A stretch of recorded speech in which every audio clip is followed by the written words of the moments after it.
Mari kita sama-sama berdoa sebelum kita mendengarkan firman Tuhan. Tuhan, kami bersyukur Tuhan, kami boleh memiliki Allah yang baik, Allah yang tanpa dosa, Allah yang sempurna. Dan kiranya ketika kami mengenal Tuhan, kami boleh puas di dalam Tuhan. Kami boleh memiliki sukacita yang penuh di dalam Kristus. Kami boleh memiliki kecukupan di dalam Tuhan.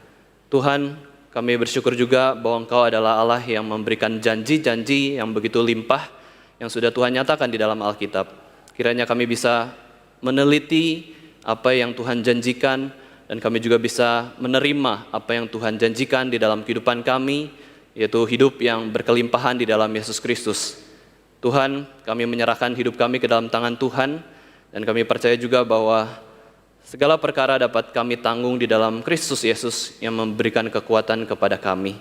Saat ini Tuhan, kami mau mendengar firman Tuhan, yang adalah pelita bagi kaki kami dan terang bagi jalan kami, yang adalah kekuatan bagi kami. Kiranya Tuhan boleh sertai, berikan kami bijaksana, baik yang mendengar maupun yang berkhotbah.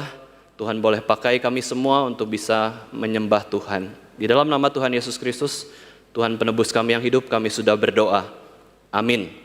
Mari kita buka Alkitab kita dari 1 Yohanes 2 ayat 18 sampai 21. 1 Yohanes pasal yang kedua ayat 18 sampai yang ke-21. Saya akan membacakan untuk kita semua, Bapak Ibu Saudara sekalian. Anak-anakku, waktu ini adalah waktu yang terakhir, dan seperti yang telah kamu dengar, seorang antikristus akan datang sekarang dan telah bangkit banyak antikristus. Itulah tandanya bahwa waktu ini benar-benar adalah waktu yang terakhir. Memang mereka berasal dari antara kita, tetapi mereka tidak sungguh-sungguh termasuk pada kita. Sebab jika mereka sungguh-sungguh termasuk pada kita, niscaya mereka tetap bersama-sama dengan kita. Tetapi hal itu terjadi supaya menjadi nyata bahwa tidak semua mereka sungguh-sungguh termasuk pada kita, tetapi kamu telah beroleh pengurapan dari Yang Kudus, dan dengan demikian kamu semua mengetahuinya. Aku menulis kepadamu bukan karena kamu tidak mengetahui kebenaran, tetapi justru karena kamu mengetahuinya, dan karena kamu juga mengetahui bahwa tidak ada dusta yang berasal dari kebenaran. Bapak Ibu Saudara sekalian, sebelum Yesus Kristus naik ke surga, di atas gunung, di salah satu gunung di Bukit Galilea, di Gunung Galilea, dia memerintahkan kepada para murid-muridnya sebuah amanat agung. Di dalam Matius 28 ayat 18 sampai 20. Segala kuasa di surga dan di bumi sudah diserahkan kepada Yesus Kristus, sudah diserahkan kepadaku. Karena itu pergilah, jadikanlah semua bangsa muridku, dan baptislah mereka dalam nama Bapa, Anak, dan Roh Kudus, dan ajarlah mereka melakukan segala sesuatu yang telah kuperintahkan kepada kamu. Dan ketahuilah, aku menyertai kamu senantiasa sampai kepada akhir zaman. Ini adalah sebuah pesan yang sangat penting, sangat unik, dan di dalam kekristenan kita sebut sebagai Great Commission atau amanat agung. Ini adalah sungguh-sungguh perintah yang luar biasa. Kalau kita memperhatikan background-nya, yaitu di atas gunung. Salah satu gunung di Galilea, kita bisa lihat bahwa Yesus memberikan perintah ini di dalam otoritas yang tertinggi sebagai Tuhan. Tuhan Yesus menyatakan kehendaknya sebagai Tuhan. Tuhan Yesus menyatakan suatu otoritas yang begitu tinggi dari surga kepada manusia yang ada di bumi ini. Bapak Ibu Saudara sekalian, kalau kita melihat di dalam bumi ini apa sih satu hal yang paling tinggi? Dari tanah kemudian paling tinggi ke atas hampir mencapai langit, itu apa? Apakah gedung buatan manusia? Tidak.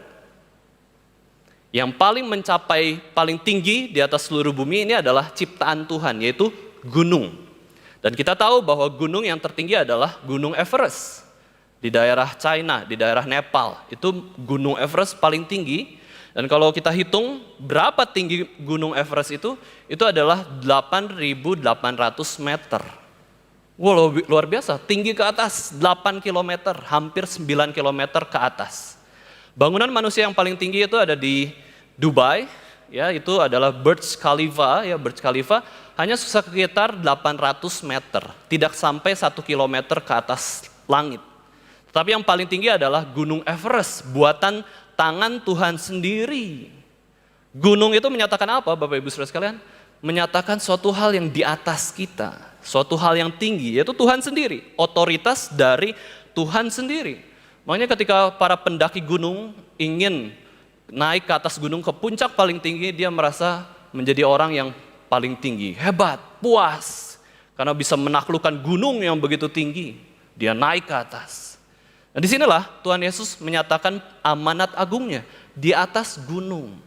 Ini simbol bahwa Tuhan menyatakan otoritas. Ini adalah perintah yang penting, kehendak Tuhan, perintah pesan terakhir yang teragung dari Yesus Kristus yang sudah mengenakan tubuh kemuliaan, tubuh kebangkitan. Yesus dengan otoritas, dengan tubuh kebangkitan yang sangat suci, sangat mulia, ya, tubuh yang siap masuk ke dalam surga, Bapak Ibu Saudara sekalian, menyatakan amanat agung yang begitu penting, begitu luar biasa.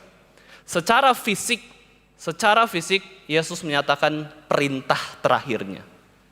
Setelah kenaikan Yesus ke surga, Yesus tidak ada lagi secara fisik di dunia ini bersama dengan para muridnya. Para murid tidak bisa memegang tangan Yesus, para murid tidak bisa bersentuhan dengan Yesus, melihat Yesus dengan mata, tidak bisa meraba Yesus. Ya, Tuhan Yesus juga tidak bisa memegang pundak para murid lagi. Secara fisik Yesus sudah ada di surga. Dan sebelum Yesus pergi ke surga, Yesus menyatakan pesan terakhir. Sebelum memasuki zaman akhir, Yesus memberikan amanat agung. Yesus berikan perintah terakhir. Bapak Ibu Saudara sekalian, inilah zaman akhir. Zaman akhir adalah zaman di antara kenaikan Yesus ke surga sampai kedatangan Yesus kembali yang kedua kalinya. Itu namanya zaman akhir. Kedatangan Yesus yang kedua kalinya itu namanya akhir zaman, satu titik.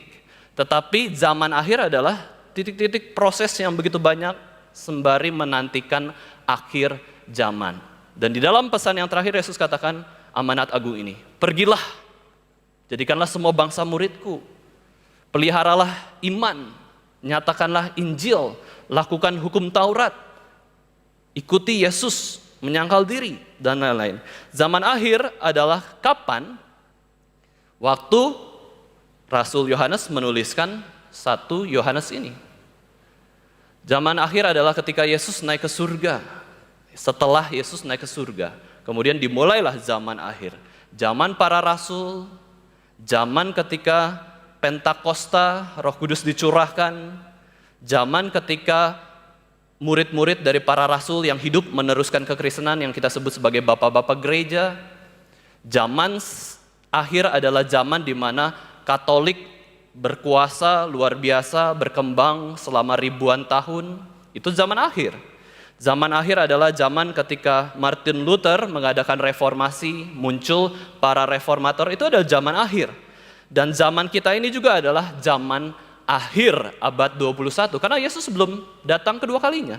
Kita hidup di zaman akhir. Sudah mendekati kedatangan Yesus kedua kalinya. Dan apa pesan terakhir Yesus Kristus? Amanat agung. Great Commission. Tugas yang begitu besar. Bagi orang-orang Kristen yang sungguh-sungguh, Kristus janjikan akan terus menyertai sampai akhir zaman. Kita akan disertai di zaman akhir ini, Bapak Ibu Saudara sekalian, dengan pertolongan siapa? Pertolongan penolong yang lain. Yesus katakan, diriku adalah penolong, tetapi aku mengutus penolong yang lain, yaitu Roh Kudus. Paulus pernah menjelaskan zaman akhir ini kepada Timotius dengan luar biasa mengerikan, Bapak Ibu Saudara sekalian. Di surat 2 Timotius 3 ayat 1-5, mari kita sama-sama baca. 2 Timotius 3 ayat 1-5. Inilah kondisi zaman akhir, kondisi orang-orang yang tidak mengenal Yesus Kristus ya, atau kondisi orang-orang yang terus melakukan dosa. Ini seperti ini. 2 Timotius 3 ayat 1-5, kita baca bersama-sama ya, kelima ayatnya. 2 Timotius 3 ayat 1-5. 1, 2, 3. Ketahuilah bahwa pada hari-hari terakhir akan datang masa yang sukar. Manusia akan mencintai dirinya sendiri dan menjadi hamba uang.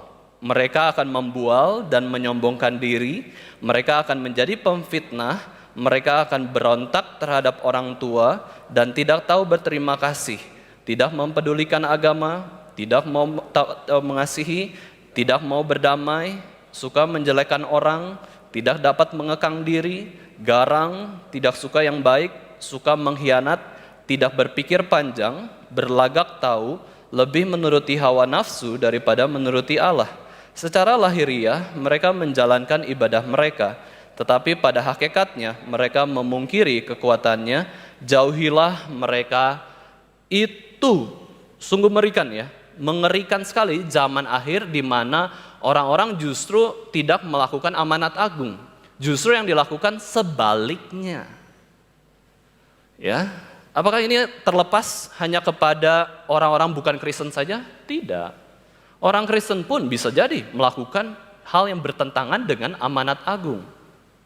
Apa yang dikatakan oleh Rasul Paulus ini adalah dosa-dosa melawan 10 perintah Allah.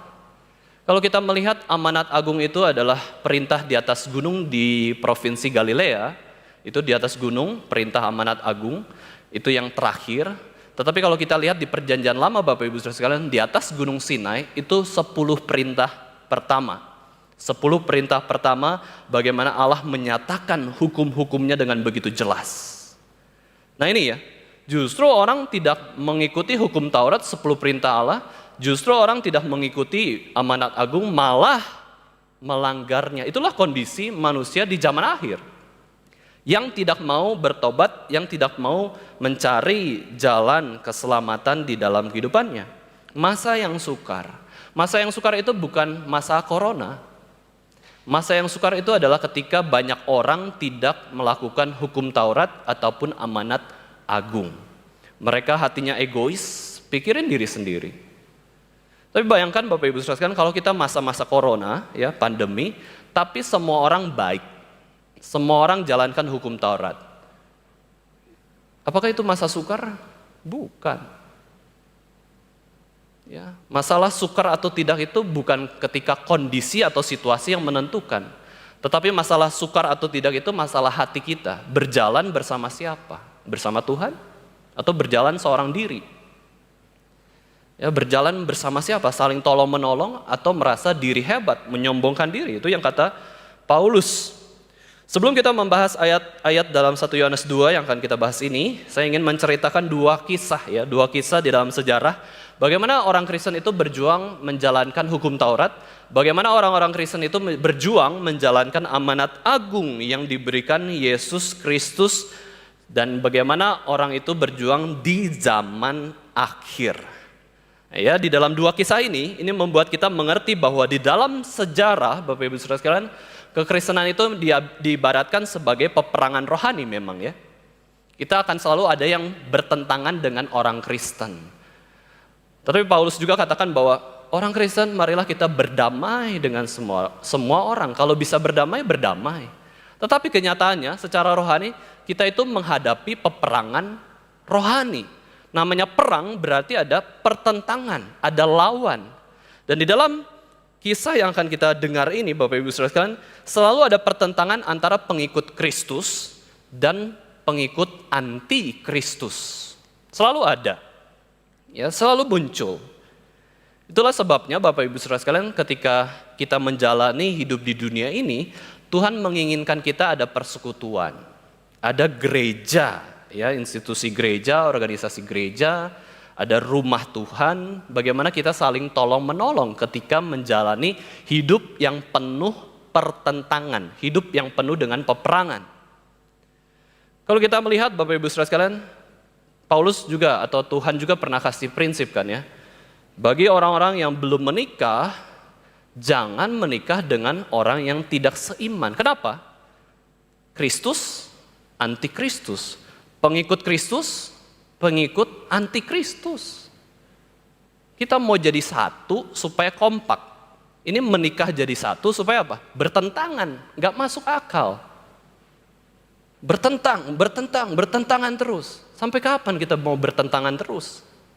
Itu kenapa Paulus nyatakan dengan jelas, terang, ya pengikut Kristus dengan gelap, pengikut antikristus nggak bisa bersatu. Ngapain disatukan? Ya, kecuali ada anugerah Tuhan memang ya, anugerah Tuhan. Tapi kalau tidak ada anugerah Tuhan, sehingga orang itu percaya kepada Kristus, berarti hidup terus dalam pertentangan, ya peperangan. Wah, bisa stres, bisa depresi, bisa capek.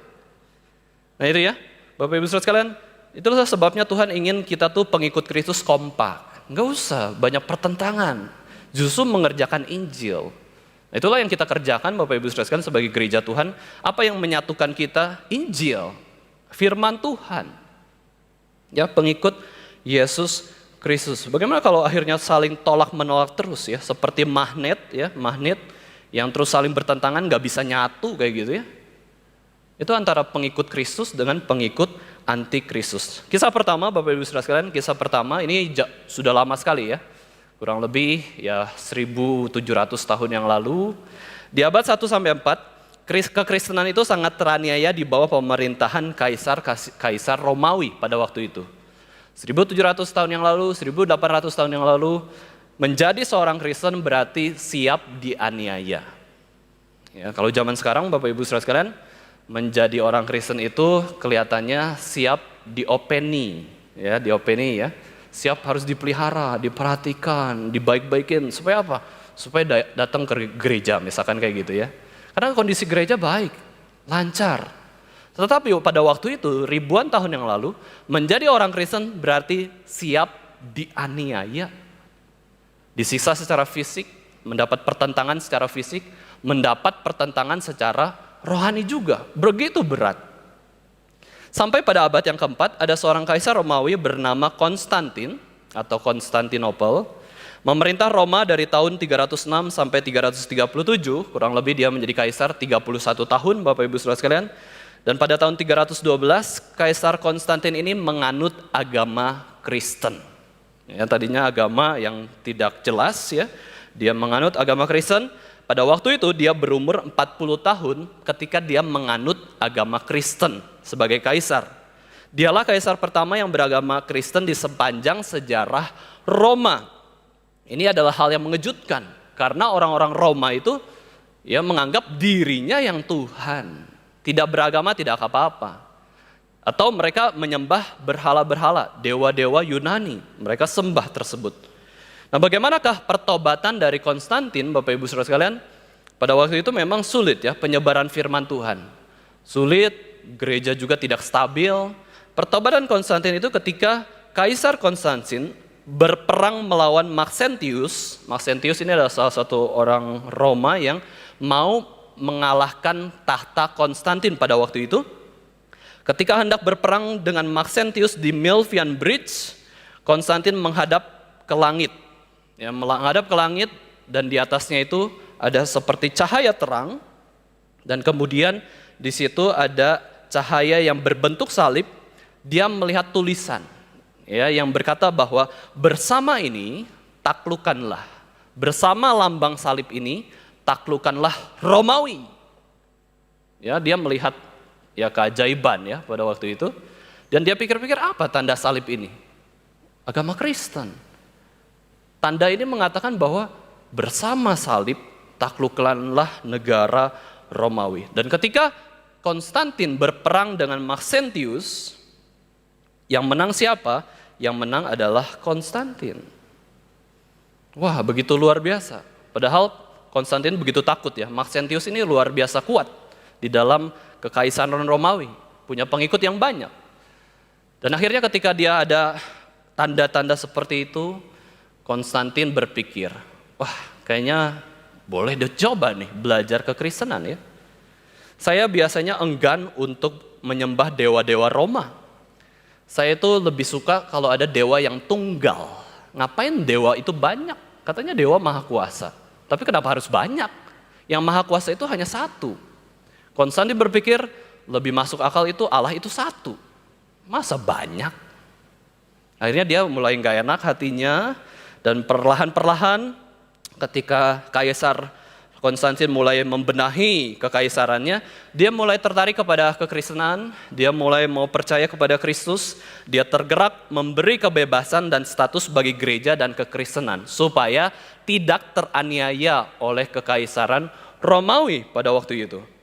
Pada tahun 313, Kaisar Konstantin mengeluarkan dekret Milan yang menyatakan bahwa seluruh agama itu harus dihargai kebebasan untuk beribadah, termasuk agama Kristen.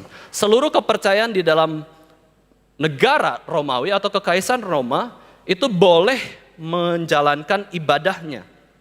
Boleh beribadah sesuai dengan kepercayaan masing-masing. Dan ketika dia sebagai orang Kristen, sebagai agama Kristen, dia menjadi kaisar, dia memberikan perhatian pada gereja luar biasa, dia menyumbangkan uang begitu banyak, dan juga berpartisipasi dalam kontroversi-kontroversi di dalam pengajaran-pengajaran gereja. Akhirnya kita lihat bahwa Konstantin turut berpartisipasi, yaitu ketika gereja mengalami ajaran Arianisme. Arianisme adalah ajaran yang mengatakan Yesus bukan Tuhan, Yesus itu ciptaan Allah Bapa. Ini adalah akar dari agama-agama atau kepercayaan saksi Yehova. Yesus bukan Tuhan, Yesus itu ciptaan Allah Bapa. Allah itu hanya satu, yaitu Yahweh. Maka kami bersaksi, kami adalah saksi Yahweh. Yesus bukan Tuhan. Itu dari Arianisme yang menjadi perdebatan pada waktu abad pertama gereja muncul, gereja berdiri. Pokoknya, wah begitu luar biasa kekristenan mula-mula. Tetapi ternyata Konstantin tidak diam dan dia justru menghimpun para pemimpin gereja di dalam suatu perkumpulan Nisea dalam upayanya mengakhiri kontroversi itu.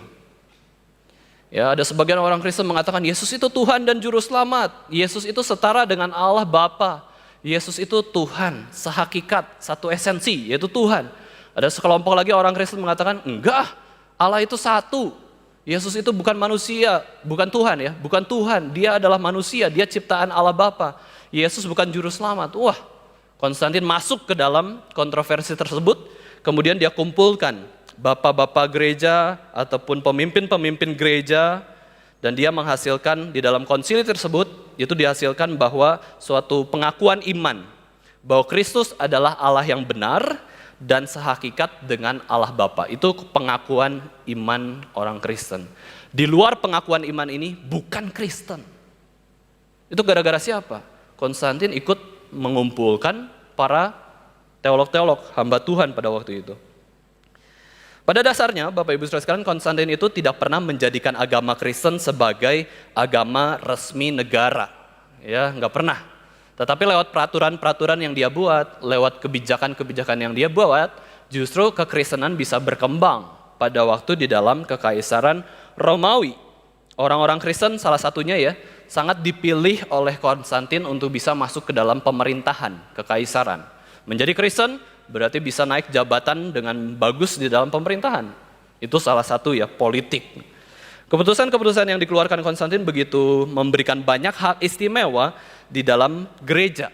Bahkan dia pun ikut campur dalam pembangunan gereja pada waktu itu. Jadi Konstantin tidak membuat agama Kristen itu menjadi agama negara ya. Tetapi barulah ada kaisar bernama Theodosius mengeluarkan dekret lagi. Ya, dekret sebuah perintah, sebuah peraturan, namanya Dekret Tesalonika, yang menjadikan agama Kristen, khususnya Kristen Nisea, ya, Kristen hasil konsili Nisea pada waktu itu, sebagai agama resmi kekaisaran Romawi. Nah itu oleh Kaisar Theodosius. Nah di dalam sejarah, Bapak Ibu Saudara sekalian, Tuhan bisa pakai Kaisar Konstantin atau Kaisar Theodosius untuk memelihara gereja Tuhan supaya tidak selalu dianiaya. Siapa sih yang mau ikut satu agama tapi dianiaya nggak pernah berkembang sampai habis? Nggak ada. Ya, Tuhan menyatakan spiritnya, Tuhan menyatakan anugerahnya, berkatnya. Melalui siapa? Salah satunya melalui Konstantin dan Theodosius, kekristenan bisa lebih berkembang pada waktu itu. Gereja tidak dianiaya sampai habis, tetapi gereja boleh semakin kuat. Mungkin kita berpikir, wah hebat ya, kaisar-kaisar ini bisa mengembangkan kekristenan. Tetapi ada teolog yang mengatakan bahwa Peperangan melawan penyiksaan kekaisaran Romawi kepada orang Kristen itu tidak dimenangkan di Milvian Bridge ketika Konstantin melihat tanda salib, taklukkanlah Romawi, bukan. Tetapi kemenangan melawan penyiksaan-penyiksaan oleh orang-orang Romawi itu ketika orang-orang Kristen dengan berani menyongsong kematian. Menjadi martir sampai mati, itulah yang membuat kekristenan berkembang. Kekristenan bisa berkembang karena pekerjaan Tuhan sendiri yang membuat orang-orang Kristen itu setia menjadi martir sampai mati. Ini kisah pertama, Bapak Ibu Saudara sekalian, di zaman akhir sudah ada percikan-percikan api bagaimana kekristenan itu muncul, ya, menyebarkan Injil. Kekristenan itu boleh berkembang. Kisah kedua, ketika kekristenan berkembang jadi negara kota Roma selama kurang lebih 100 tahun. Bayangin ya, kekristenan Katolik pada waktu itu berkembang menjadi negara kota Roma selama 100 tahun. Tiba-tiba ada satu lagi hal yang unik di dalam sejarah, yaitu ketika bangsa barbar, ya, yang disebut sebagai bangsa Visigoth atau bangsa Goth ya pada waktu itu, mengalahkan kekaisaran Romawi dengan begitu telak. Begitu hancur Roma, terbakar habis. Padahal teknologi perang orang-orang Roma itu sangat teratur kan ya. Baju jirahnya, baju perangnya, perisainya, pedangnya, tombaknya, dan lain-lain begitu luar biasa. Sedangkan bangsa barbar itu, wah, yang penting berani aja, berani mati. Kalah bangsa Romawi oleh bangsa Visigoth. Roma sangat terkejut dikalahkan oleh bangsa barbar. Banyak orang Romawi akhirnya melihat ini karena sebagai hukuman. Karena apa? Kita meninggalkan kepercayaan pagan, masuk kepada kepercayaan Kristen. Menjadi agama Kristen itu kutukan. Itu kata orang-orang Roma pada waktu itu. Bagaimana mungkin kita menjadi Kristen, Katolik pada waktu itu, tetapi justru kalah sama bangsa barbar yang tidak kenal Tuhan. Orang yang menyembah berhala-berhala. Kristen ini, Katolik ini, kutukan. Wah. Jangan jadi Kristen, jangan jadi Katolik. Dijajah oleh bangsa barbar. Tetapi muncul lagi percikan api Injil itu menanggapi tuduhan ini, dan untuk menghibur umat Kristen, di situ ada muncul pemikir Kristen yang sampai hari ini kita terus pelajari pemikirannya, yaitu Agustinus dari Hippo. Agustinus dari Hippo menulis artikel tentang kota Allah atau City of God, yang judul asli artikelnya adalah bahasa Latin ya, De Ciutate Dei contra Paganos, yang artinya adalah kota Allah melawan penganut pagan. Ya, kota Allah melawan para penganut pagan, orang-orang yang menyembah berhala. Wah, sekarang kita dituduh ya, agama Kristen itu adalah agama yang sesat, agama yang penuh kutukan. Oleh karena itu, negara Roma kalah sama bangsa barbar.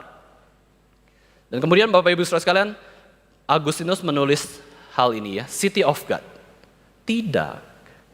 Kota Allah melawan kota pagan itu, kita tidak salah. Justru kekalahan ini menolong kita untuk semakin bersandar kepada Allah. Karena mungkin 100 tahun kita nyaman, kita lupa sama iman kita sendiri. Tidak. Kota Allah adalah orang-orang yang betul-betul diberkati Tuhan. Justru kalau kita semakin percaya atau beriman kepada Tuhan, kita tetap bisa kuat menghadapi penjajahan bangsa barbar. Nah, artikel City of God ini justru berargumen membela kebenaran-kebenaran Kristen. Kita menjadi Kristen itu tidak salah, tidak dihukum Tuhan, justru diberkati.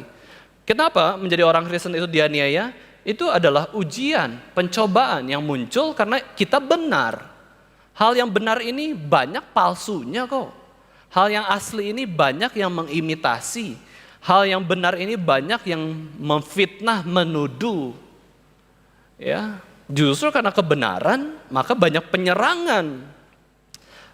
Agustinus mengatakan bahwa agama Kristen itu tidak bertanggung jawab atas penjarahan kota Roma.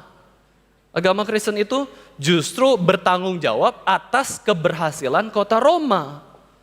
Bahkan jika kekuasaan duniawi dari kekaisaran itu terancam, pada akhirnya kota Tuhan, City of God itu, pada akhirnya akan menang, Kristus akan menang. Kristus is the victor.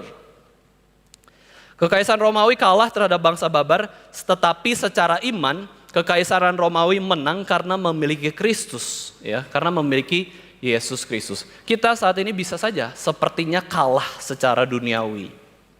Ya, kita kalah secara duniawi, tetapi segala hal fenomena ini bukan hanya dilihat berdasarkan hal yang duniawi saja, tetapi ada perspektif rohani. Kalah secara duniawi it's okay, tetapi menang secara rohani. Kita adalah orang-orang yang mungkin memang kota-kota kita di kota Roma, di negara Roma ini hancur, tetapi kita hancur kota di bumi ini memiliki kota di surga. Ya, kita hancur lebur di dalam bumi ini, tapi iman kita mengalahkan dunia. Agustinus terus membela kekristenan, menulis cukup lama argumen-argumen pada waktu itu. Selama 14 tahun Agustinus secara progresif, tulisan Agustinus mempertahankan iman Kristen dari segala ajaran-ajaran lain dan kritik-kritik yang melawan kekristenan. Ide utama dari tulisan Agustinus adalah dua hal ini, Bapak Ibu Saudara sekalian, kota duniawi, earthly city, dan juga kota surgawi, ya, heavenly city, city of God atau earthly city, ya. Ini adalah konflik yang terus ada di dalam selalu secara rohani, ya. Ada kota-kota yang pemimpinnya adalah Tuhan Yesus, mengikut peraturan-peraturan dari pemimpin tersebut. Itu namanya kota Allah. Tapi ada juga orang-orang, sekumpulan orang yang hidup dalam kota duniawi, kota yang berdosa. Pemimpinnya adalah iblis, kedagingan, keegoisan manusia, dan mereka semua mengikuti peraturan-peraturan tersebut. Nah, dari dua kisah ini Bapak Ibu Saudara sekalian, kita bisa melihat bahwa peperangan di dalam dua kota ini selalu ada. Kota Kristus dengan kota antikristus. Pengikut Kristus melawan pengikut antikristus. Pengikut antikristus melawan pengikut Kristus. Apa sih kota duniawi? Ya, apa sih kota Allah? Nah, kota duniawi tadi ya saya sudah jelaskan bahwa orang-orang yang kesenangannya duniawi, orang-orang yang penuh kejahatan, tetapi mereka juga mengharapkan kedamaian yang palsu dan mereka menikmati hawa nafsu dunia.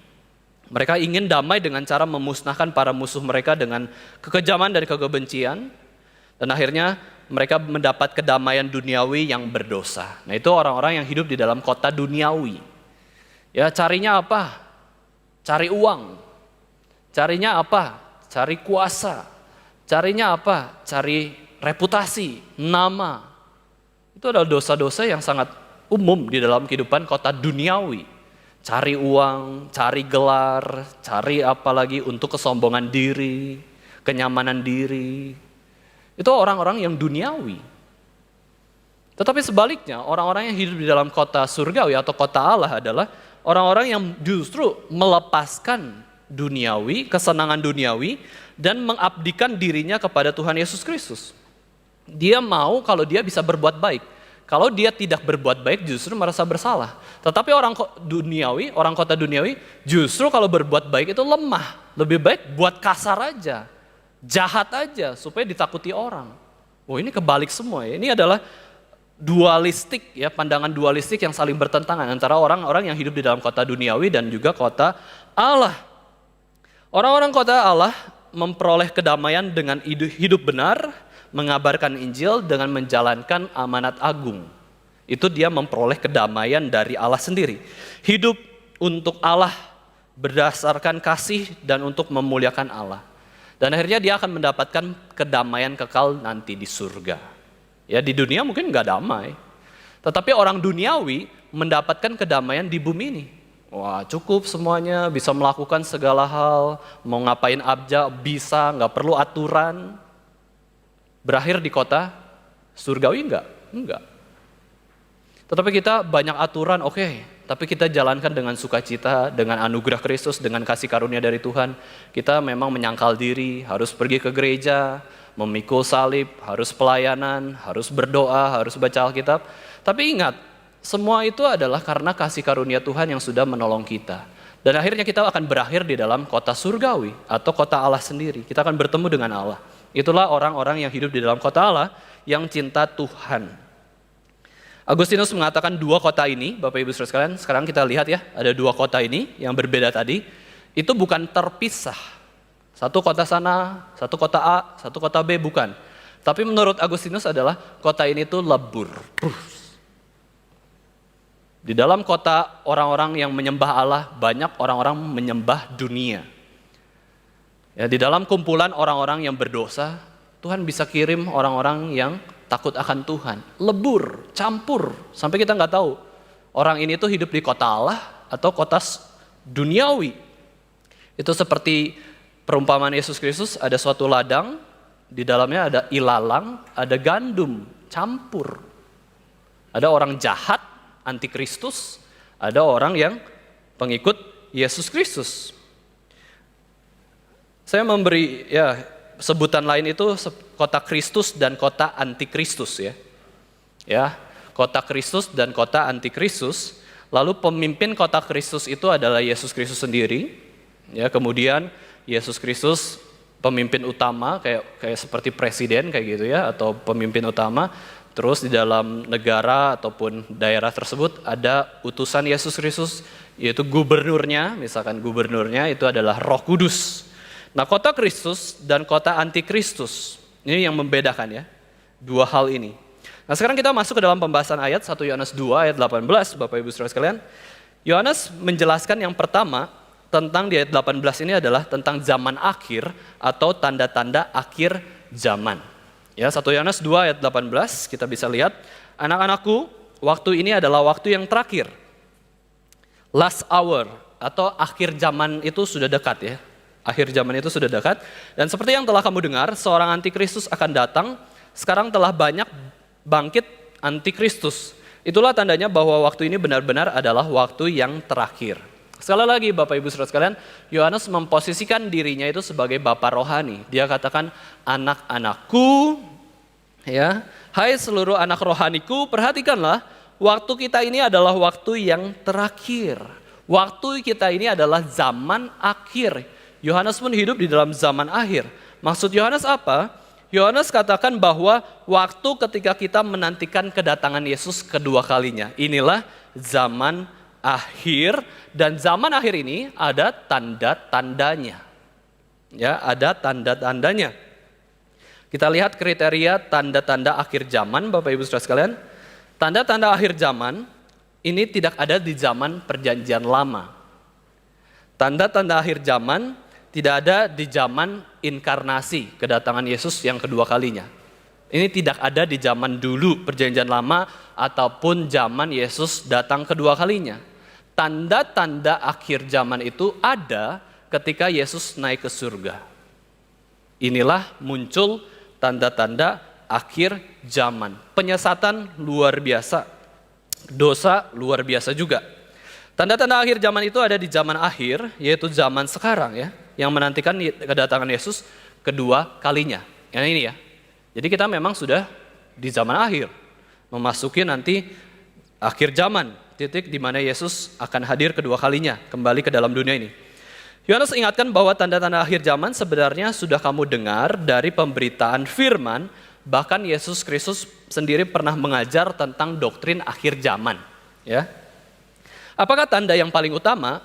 Yaitu ada antikristus. Antikristus. Memang tanda antikristus ini sudah ada sejak dulu dalam Perjanjian Lama, dan juga waktu zaman Yesus lahir ke dalam dunia ini, kedatangannya yang pertama kali itu memang ada antikristus. Sejak awal itu sudah ada antikristus yang melawan Yesus Kristus. Tetapi di zaman akhir ini bedanya apa? Bedanya adalah lebih dan lebih lagi, lebih banyak lagi. Ya, secara terang-terangan, secara besar-besaran banyak antikristus. Di abad pertama, Yohanes juga melawan orang-orang yang berasal dari kota antikristus. Ya, Yohanes melawan orang-orang yang tidak percaya Yesus Kristus. Awal-awal mula gereja. Nah, sekarang kita pikirkan Bapak Ibu Saudara sekalian, sebenarnya apa sih antikristus ini? Kristus kita tahu, ya. Anti ini apa? Setidaknya kita bisa pelajari dua definisi dari kata anti ya. Anti ini memiliki dua arti. Yang pertama adalah berdiri, melawan atau menentang sesuatu. Itu namanya anti. Berdiri, siap loh ya. Siap, terus kemudian melawan sesuatu yang menjadi musuhnya. Nah, itu namanya anti. Yang kedua definisinya adalah anti itu bukan hanya berhadapan berlawanan, tetapi anti itu berarti mengambil posisi orang itu.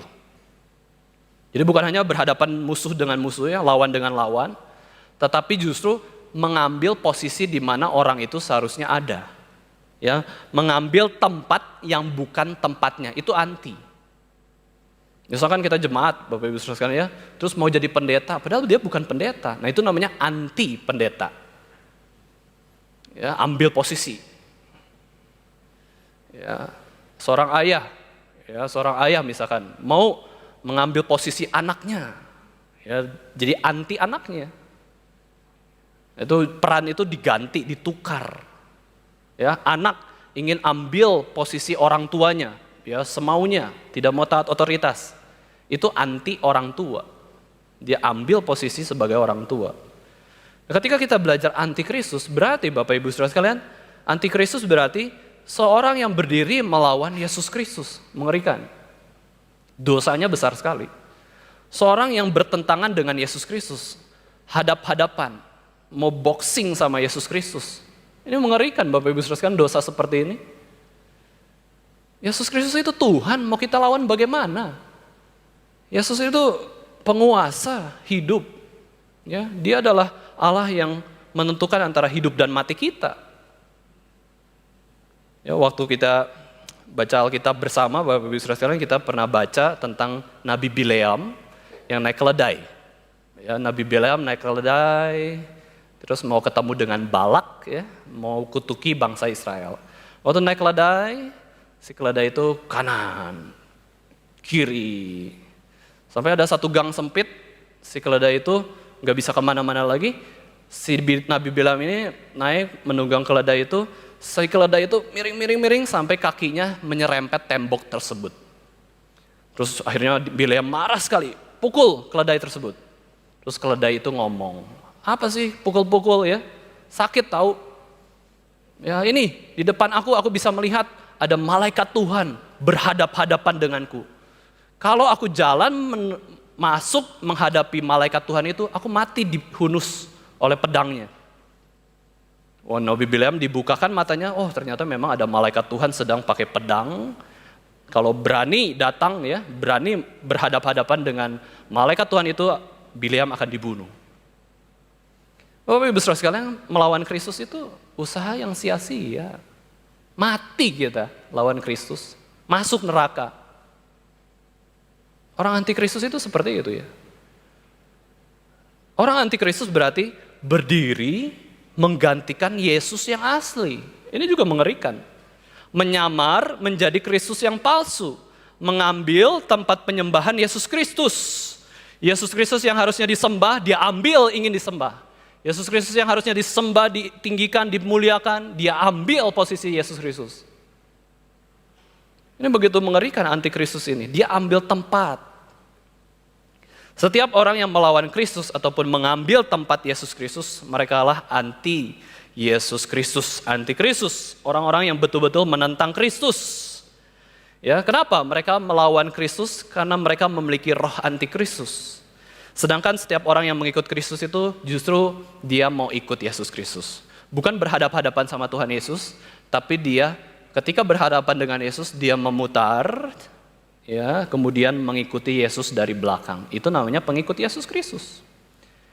Terus juga dia nggak berani mengambil tempat Yesus Kristus. Ya, nggak berani dekat-dekat, ya kita ambil posisi untuk disembah atau seperti Yesus Kristus, enggak ya. Siapakah pengikut Yesus Kristus? Rasul Yohanes, ya, Agustinus dari Hippo dan lain-lain. Nah, ketika surat 1 Yohanes ini ditulis, Bapak Ibu Saudara sekalian, kekristenan mengalami penganiayaan oleh Kaisar Domitian. Kaisar Domitian ini adalah kaisar setelah Kaisar Nero. Ketika surat 1 Yohanes ini ditulis, itu kekristenan sedang dianiaya oleh Kaisar Domitian setelah Kaisar Nero. Bayangkan ya, Kaisar Nero itu adalah kaisar yang memfitnah orang-orang Kristen yang membakar kota Roma. Sehingga orang-orang Kristen itu akhirnya dibakar juga. Orang-orang Kristen itu dijadikan mainan singa-singa, ditonton sampai mereka mati. Ya, digigit singa terus disorak-sorakin. Wah, seru ya. Ya, nonton manusia lawan singa memakan manusia. Wah, ketawa-ketawa mereka orang mati. Ya. Kemudian mayat-mayatnya tuh ditempel di satu sula gitu ya, satu tiang, begitu mengerikan ya Kaisar Nero. Kaisar Domitian juga menyembelih ribuan orang Kristen. Dan menurut sejarah, Kaisar Domitian yang membuang Yohanes ke Pulau Patmos, dibuang. Ya. Akan tetapi, apakah mereka antikristus? Ya. Antikristus betul. Tapi bukan yang dimaksudkan Rasul Yohanes di dalam surat 1 Yohanes ini. Maksud Rasul Yohanes yang antikristus itu siapa?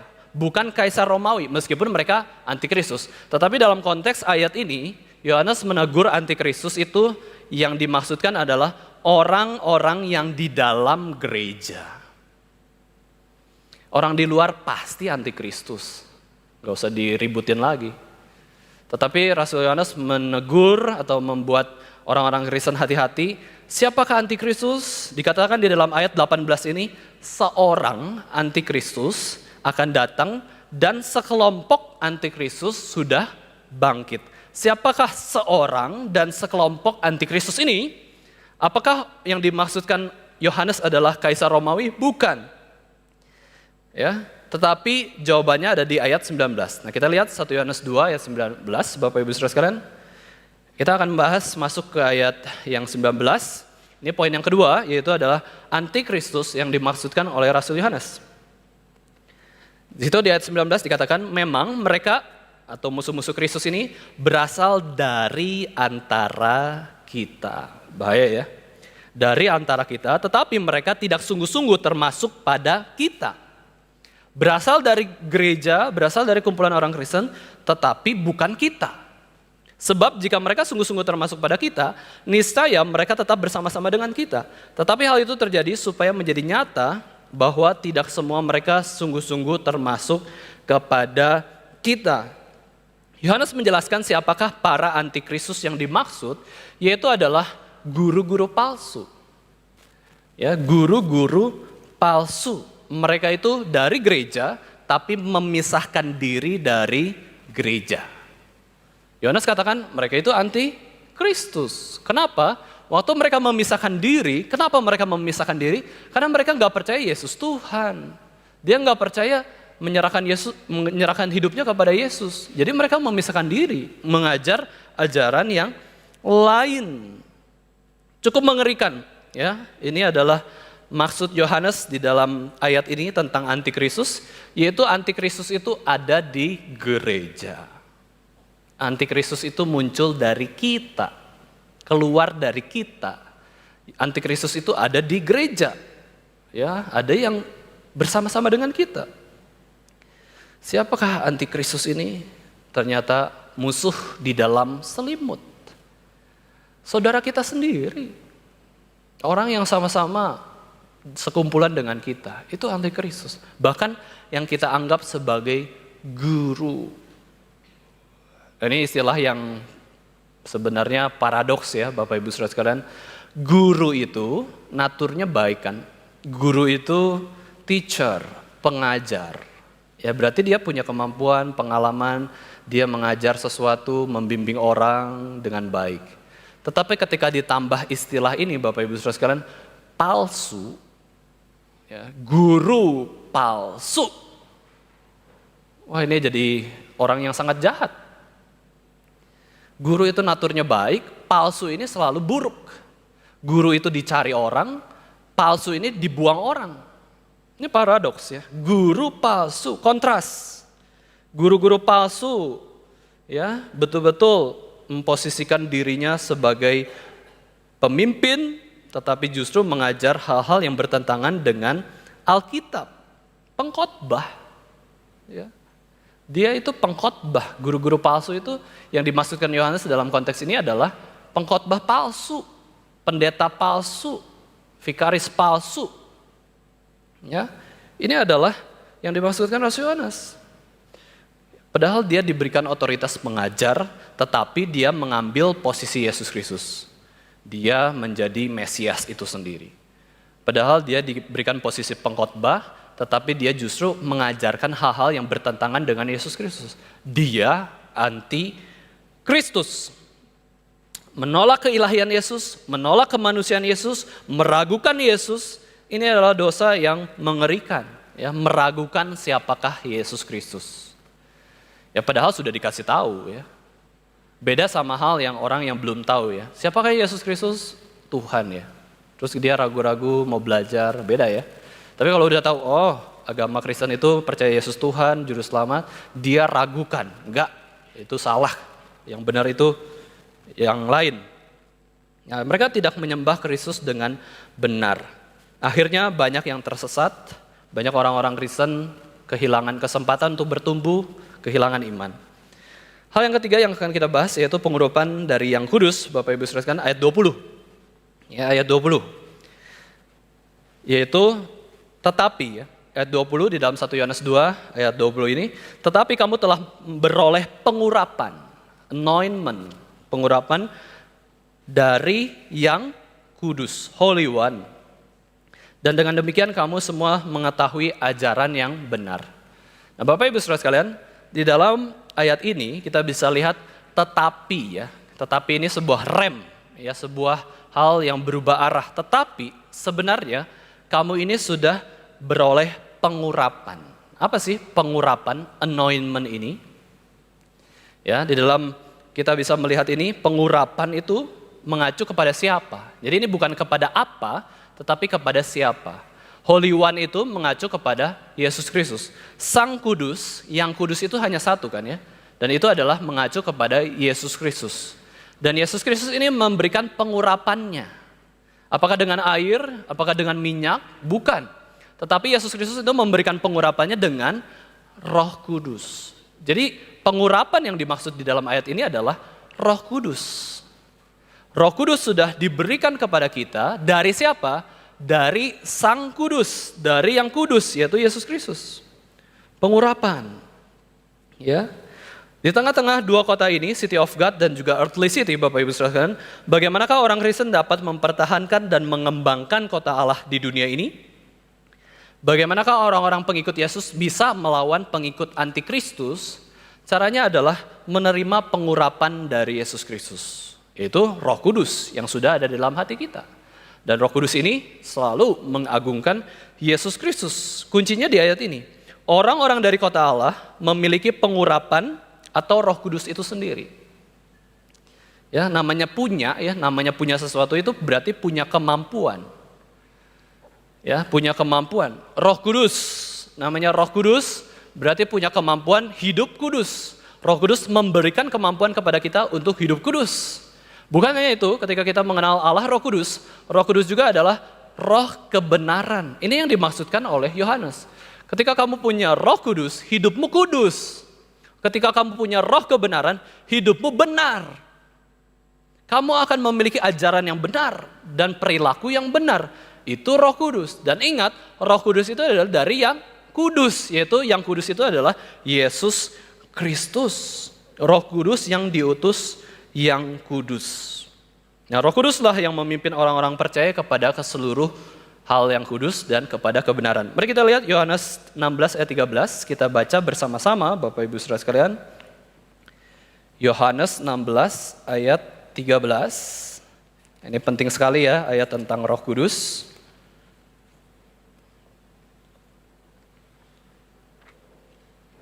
Mari kita sama-sama membaca Yohanes 16, Injil Yohanes ya, Injil Yohanes 16 ayat 13, 1, 2, 3. Tetapi apabila ia datang, yaitu Roh kebenaran, ia akan memimpin kamu ke dalam seluruh kebenaran. Sebab ia tidak akan berkata-kata dari dirinya sendiri, tetapi segala sesuatu yang didengarnya, itulah yang akan dikatakannya. Dan ia akan memberitakan kepadamu hal-hal yang akan datang. Di sini kita bisa melihat bahwa Roh Kuduslah yang memimpin kita supaya mengetahui ajaran yang benar. Ini guru utama kita dalam kehidupan Kristen kita, bahwa Roh Kuduslah guru kita. Itulah kenapa akhirnya kita bisa tahu yang benar. Itulah kenapa Bapak Ibu Saudara sekalian bisa menilai khotbahnya benar atau tidak. Nah, kalau seorang Kristen tapi tidak tahu ya pengkhotbahnya itu benar atau salah, ya, tidak mengerti firman Tuhan yang adalah kebenaran, ya mungkin hidupnya belum dipimpin Roh Kudus sepenuhnya. Ya, belum betul-betul mengerti pimpinan Roh Kudus. Tapi orang Kristen itu sudah ada guru sendiri memang, yaitu Roh Kudus. Tapi bukan jadi kebablasan ya Bapak Ibu saudara sekalian. Kita sudah ada Roh Kudus, nggak usah ikut Sriska, nggak usah ikut PA, nggak usah dengar khotbah, kan ada Roh Kudus. Loh. Ya, kok jadi nggak belajar? Kok jadi ngomong sama diri sendiri terus? Tahu dari mana ngomong sama Roh Kudus atau ngomong sama roh iblis? Tahu dari mana Roh Kudus, roh iblis atau roh diri sendiri? Kita ngomong sendiri, dengar suara sendiri. Ya. Gak bisa. Yang namanya bertumbuh itu harus berelasi, ya, bersekutu. Harus mendengar dan juga belajar, ya, belajar bisa menyatakan sesuatu. Roh Kudus membawa kita kepada Kristus. Gereja kepalanya Yesus Kristus. Makanya orang yang dipenuhi Roh Kudus itu pasti datang ke gereja. Kalau enggak, bukan orang yang dipenuhi Roh Kudus. Ya, biasanya gitu kan. Karena Roh Kudus selalu mengarahkan kita, ayo cari Yesus Kristus. Ketika letih, lesu, dan berbeban berat, datanglah kepada Yesus Kristus. Dia akan memberi kelegaan kepadamu. Siapa yang bisa menolong kita datang kepada Kristus? Roh Kudus. Siapa yang menolong kita bisa taat firman Tuhan? Roh Kudus. Ya, kepada Yesus Kristus. Ingat, Yesus Kristus adalah firman. Yesus Kristus adalah firman. Orang yang dipimpin Roh Kudus mendekati Yesus, ikut firman Tuhan. Orang yang dipenuhi Roh Kudus mendekati gereja, ya. Karena apa? Gereja itu kepalanya Yesus Kristus, bukan kepalanya orang, ya. Yesus Kristus itu adalah kepala gereja. Nah, ini Roh Kudus ya. Roh Kudus ini mencari kebenaran. Kemudian ketika kita melihat lagi, Yesus menyatakan bahwa dirinya adalah jalan, kebenaran, dan hidup. Perhatikan kata benar. Ya, kalau kita dipenuhi Roh Kudus, kita cari Yesus yang sejati, bukan Yesus yang lain. Di City of Christ atau di kota Kristus, ada pemimpinnya atau penolong, suatu gubernur, tadi saya bilang ya, yaitu Roh Kudus. Selalu Roh Kudus itu membawa kepada yang pengutusnya. Orang yang diutus selalu menghormati pengutusnya. Itu namanya utusan yang benar. Kalau orang yang diutus justru melakukan hal yang berbalikan dengan pengutusnya, itu utusan yang salah. Ya, Roh Kudus ini diutus oleh Yesus Kristus. Ketika Roh Kudus ada di dalam hidup kita, akan selalu menghormati pengutusnya, yaitu Yesus Kristus. Inilah pentingnya kita hidup di dalam pimpinan Roh Kudus ya. Kita sudah memasuki zaman akhir. Sudah kurang lebih ya hampir 2000 tahun lah. Ya, 2000 tahun kita hidup di dalam zaman akhir berlangsung dan begitu banyak ajaran-ajaran yang bertentangan dengan kekristenan. Orang-orang Kristen membutuhkan Roh Kudus untuk bisa hidup di zaman akhir dengan baik dan benar. Hal terakhir Bapak Ibu Saudara sekalian yang akan kita bahas adalah tentang dusta dan kebenaran.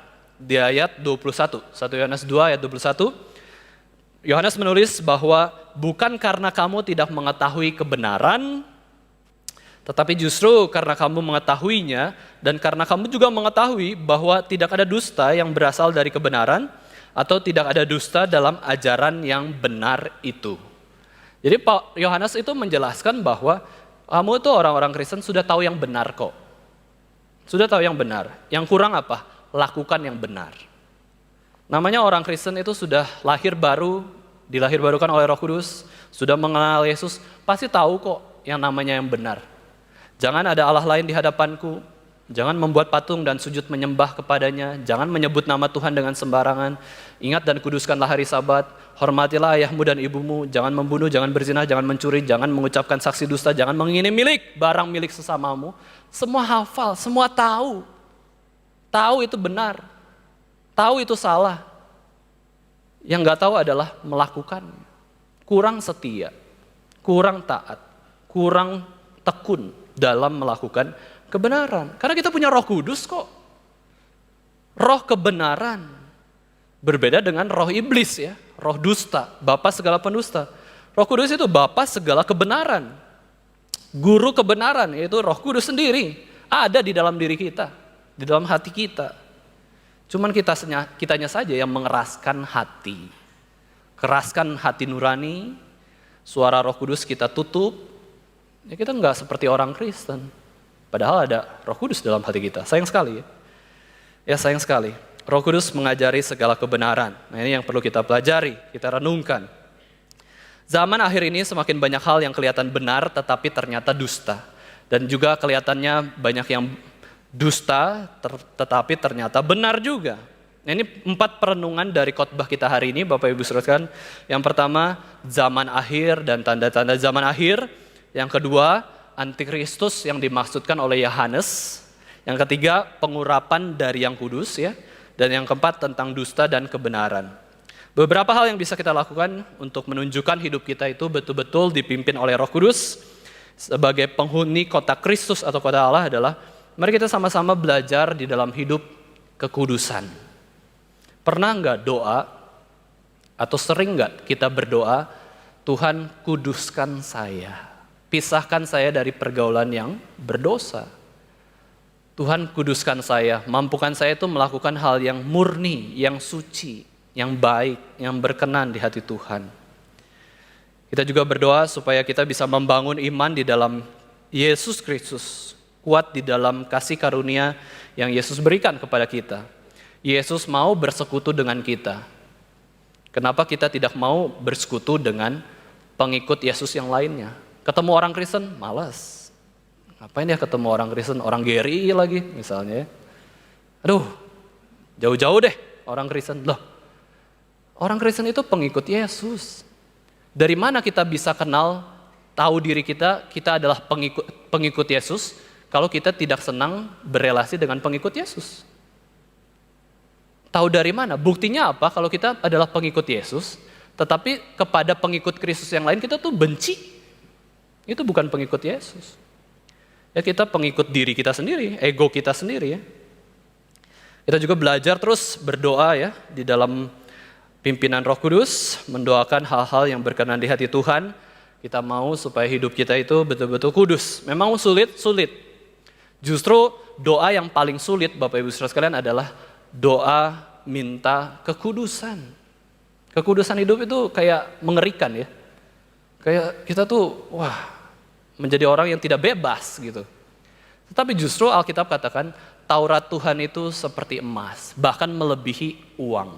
Bapak Ibu Saudara sekalian, firman Tuhan itu posisinya di mana? Lebih sedikit dari uang ataukah lebih tinggi dari uang?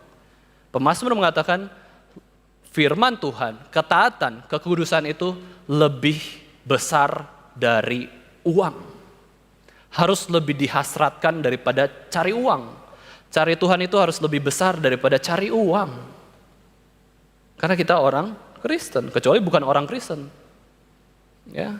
Kalau orang Kristen banyak yang cari uang kok, ya. Cari nama, cari prestasi, cari kebanggaan diri. Dan Paulus menasihatkan bahwa marilah kita berjaga-jaga di zaman akhir ini. Ya, zaman akhir adalah zaman waktu Yesus naik ke surga dan kita saat ini menunggu kedatangan Yesus kedua kalinya ke bumi ini lalu selesai. Bumi menjadi langit dan bumi yang baru dan bumi yang ada sekarang ini menjadi kota Allah, negara Allah, negara Kristus. Ini di bumi ini adalah di mana kita nanti tinggal dengan tubuh kemuliaan. Ya, maka kita sangat hargai bumi ini. Kita lestarikan alam, kita hargai tubuh kita hormati segala ciptaan Tuhan. Karena kita mau terus memelihara bumi, nanti juga toh bumi ini tidak dihancurkan ya. Hancur kebuar sama Tuhan enggak. Tapi bumi ini justru dipulihkan menjadi hidup yang kekal. Langit dan bumi yang baru, Yerusalem baru, surga itu turun ke bumi. Wah ini luar biasa, perendahan luar biasa dari Tuhan. Surga sekarang ada, neraka sekarang ada, tetapi secara roh. Nanti waktu Yesus datang kedua kalinya, surga itu secara fisik, neraka itu secara fisik, dengan tubuh. Itulah janji Tuhan ya. Itulah janji Tuhan, kita akan memasuki kota Allah dengan tubuh kemuliaan, dengan sukacita dari Tuhan. Maka senantiasa kita menunggu di zaman akhir ini, kita mau hidup kudus. Meskipun kita sadar kita tidak kudus. banyak dosa, banyak kelemahan. Tapi itu tidak menggagalkan kita atau tidak melemahkan kita untuk punya kerinduan untuk hidup kudus di hadapan Tuhan. Mari kita sama-sama berdoa. Tuhan Bapa kami yang di surga, kami bersyukur Tuhan, kami boleh belajar kembali firman Tuhan. Kami bersyukur Tuhan begitu baik di dalam kehidupan kami, Engkau senantiasa menyertai hidup kami. Dan kami juga sadar Tuhan, kami di dalam menjalani zaman akhir ini, kiranya itu bukan membuat kami jadi malas-malasan ataupun justru menjauh dari Tuhan, tetapi kami mau bergantung kepada pimpinan dari Roh Kudus, dan kami mau terus memuliakan Yesus Kristus, dan kami mau terus menyenangkan Allah Bapa. Kami bersyukur Tuhan untuk penyertaan Tuhan, untuk firman Tuhan yang boleh kami dengar. Kiranya Roh Kudus boleh bekerja dalam hati kami, supaya kami merindukan hal-hal yang dirindukan Tuhan, dan juga membenci hal-hal yang dibenci Tuhan. Ajari kami Tuhan memiliki pikiran yang kudus, emosi yang kudus, dan kehendak yang kudus. Di dalam nama Tuhan Yesus Kristus, Tuhan dan Juru Selamat kami yang hidup, kami sudah berdoa. Amin.